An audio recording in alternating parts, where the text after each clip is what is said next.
Natapos na rin ang ating beaded Filipiniana gown. Simulan natin sa sleeve. Labas na natin yung main fabric, yung lining, yung pilon, tape measure, gunting, mga pins, at itong pattern at molder. Simulan natin sa paglatag ng ating main fabric, kasunod nitong pilon at itong lining. Then ipin natin silang tatlo para hindi makatakas. At dahil may pattern na tayo para sa 13 inches na armhole, ayan, latag na lang natin yung ating pattern at i-trace natin yung gilid para madaling guntingin.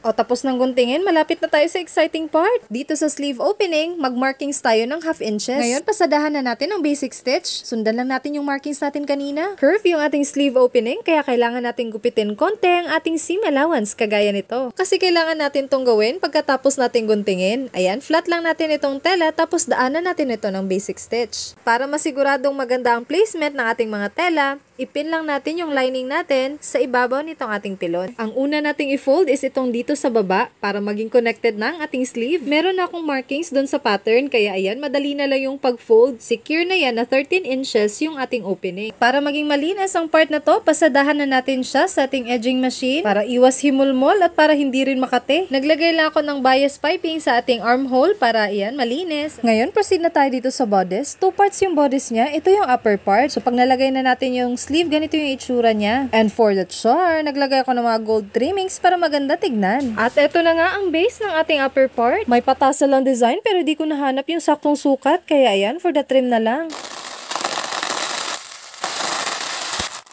Ito yung tassel na gagamitin ko at dito ko itatali yung sinulid na connected sa karayom para maging guide sa pagpasok ng mga beads. Kagaya nito. At dahil mahilig din sa anik-anik itong si Duday, ayan, na-recruit ko na siya for today's video. Siya na yung tagalagay ng beads dito sa tassel. At nagsimula na ang tiis ganda na may konting aray sa tusok ng karayom. Ginusto mo yan, Daisen mo.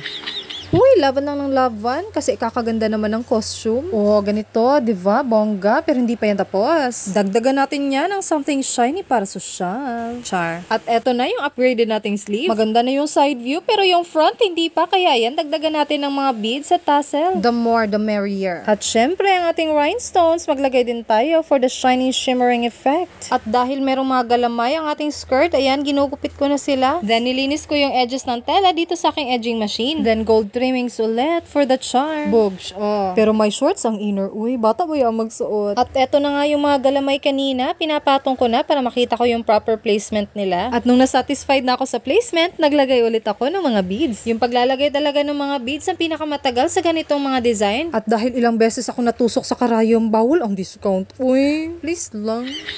Pero kidding aside, hindi ko naman masasabi na magaling na talaga ako sa paggawa. Pero compared sa mga nagawa ko before, kahit paano may mga improvements din naman. Practice lang siguro talaga ng practice. At natapos na rin sa wakas ang ating first layer. Pero kailangan pa yan dagdagan ng mga pampabongga. Parang ganito, plus gold trimmings pa more. And tapos na. Joke lang, ito yung tapos na. Kompleto na lahat ng pampakulay at mga char-charm. First time kong gumawa ng ganitong klaseng design, kaya nag-enjoy talaga ako sa paggawa nito. Sana kayo rin. Paki-like and share please.